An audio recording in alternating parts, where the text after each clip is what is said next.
I never buy anything that's top of the line other than when I first bought my camera, and even more recently, bought this M4 Max MacBook Pro. But I'll have you know, even with the ability to upgrade, 5 years later, I'm still using my iPhone 11. There might even be some people that suggest it's not the worst idea getting a new phone for a few features that I could benefit from. And I think my decision will probably be the popular opinion. To be clear though, whether I plan to upgrade or not, that doesn't mean that there aren't upgrades that I would be willing to buy or features that I would love to have in my iPhone 11. So I'm gonna be getting into what in this phone still works for me and what doesn't.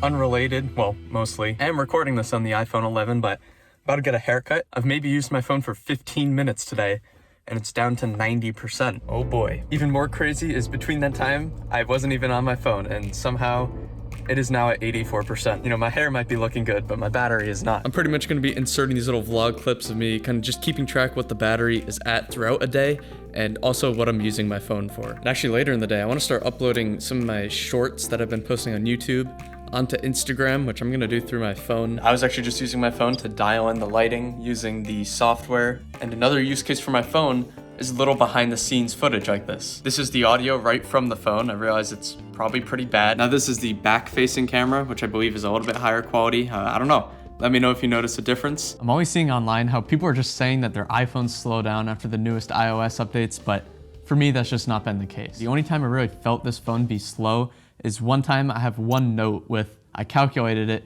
over 33,000 words. But when I open it on this, it completely freezes everything, not just the Notes app, and then it crashes and then it's fine again. And although it probably won't for too much longer, I'd imagine, this iPhone actually still does receive the most recent updates. And actually a little fun fact, according to Apple, this is the oldest iPhone, I believe, that is not considered vintage. Talking about hardware, and I guess more specifically the physical aspects, this phone has really held up. Now I can't say that without giving myself a pat on the back.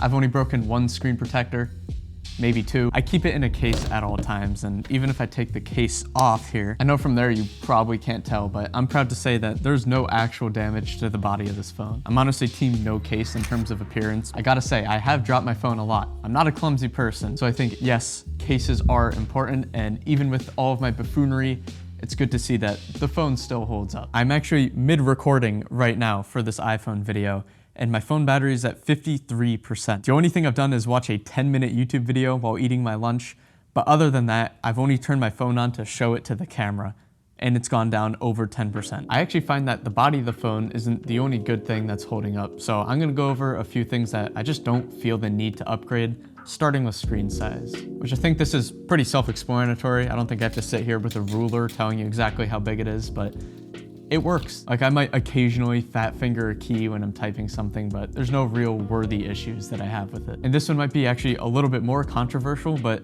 I don't have any issues with the display brightness, resolution, or even the refresh rate. Now the next one actually surprised me. I just assumed that this phone had 128 gigs, but when I checked it, it only has 64.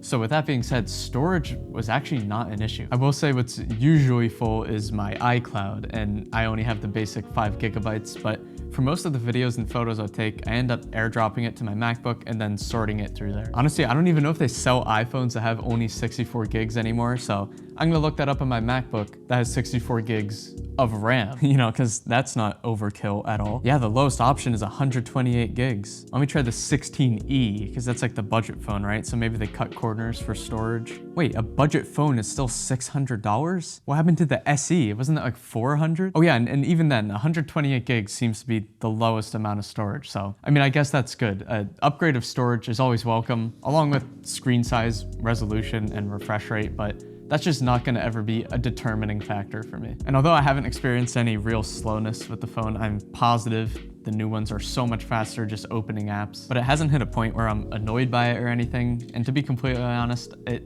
hasn't even hit the point where I have to acknowledge that it is slow. And finally, for things that I feel like I just don't need to upgrade, things like app compatibility and charging speeds have had zero negative effects on my day-to-day. Before I mention that there's some things that don't exactly bother me, but if I were to spend the money on a new phone, I'd also like to see them upgraded. And the biggest one is probably camera, but maybe not for what you expect. For some of my videos, I've even used my iPhone Like actually what I'm doing right now. I have them set up side by side. For me, I can tell an immediate difference, but for most people, they might not care. But the main thing that I would actually be most excited for is getting the capability of log footage. I think it's only in the 15 and 16 Pro, but the main reason why this isn't an urgent upgrade to me is most of the time where I would want access to the extra image quality is probably a place where I would already be bringing my FX3, so the phone would pretty much render useless as a camera. Most of the time when I'm reaching for a phone camera, even as a video guy, is just to have the easiest access to a video recording.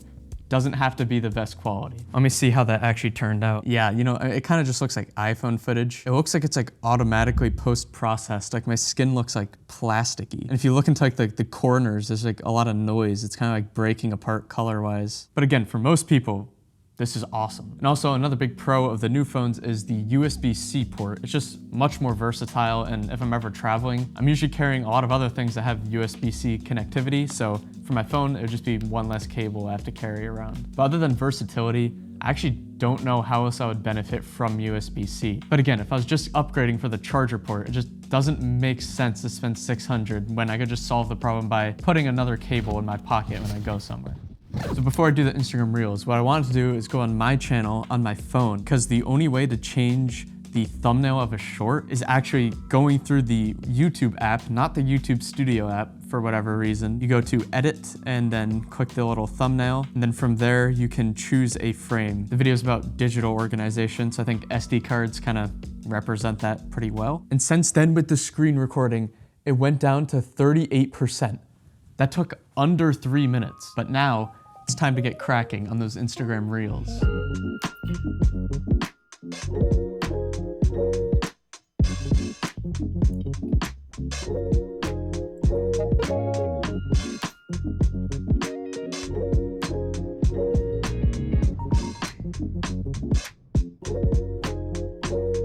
You know, that's one of the perks of having an Apple phone and an Apple laptop. AirDrop. Not only was I able to send the reels from my MacBook to my phone, but also all the recordings that I did from my phone for this video directly to the laptop. So now I just want to get some of these videos uploaded from my phone to Reels. If you want to follow my Instagram, it's in the description. I think it's Carter Nolan Media. There's 17 people that have actually already followed, so thank you. I do respond to my DMs if you want me to insult you. It's about $9.99 one-time payment. For the record, that was a joke. I do it for free. So I got those all saved as drafts, but in fact, with the screen recording and uploading it, my phone bugged out. That was some slowness here, that I won't lie. So after it was charged to 100% from this morning, I've used it for just under 2 hours, and yeah, it's at 29%. Now that is not very good. Like I knew it was draining fast, but 75% of the battery in about 2 hours, that's just not very good.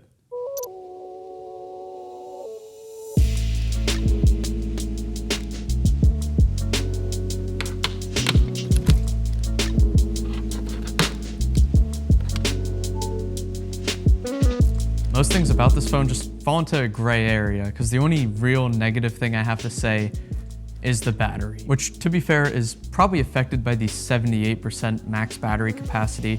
I even think it says service recommended on it. So yeah, with that being said, I do find that it dies pretty quickly. I at least have to charge it once a day. Usually I just have it plugged in whenever I can. I would definitely feel more comfortable, worry a lot less if, oh wow, my camera battery just died. As I was talking about batteries dying, if I was doing any kind of video shoot where I was like traveling away out of the house for an extended period of time, I feel like having this phone could be a liability.